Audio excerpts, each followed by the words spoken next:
ang bayang minahal mo ng tapat. Hindi kailanman lilimot sa iyong hirap.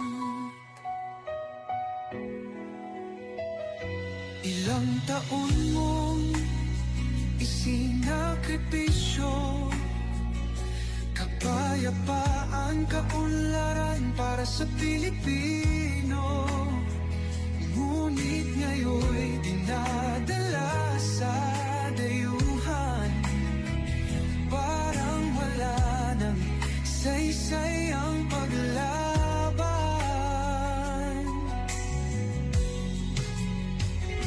Sino pa ang nagmalasakit? Siya ngayon'y pinapahirap, ngunit hindi ka namin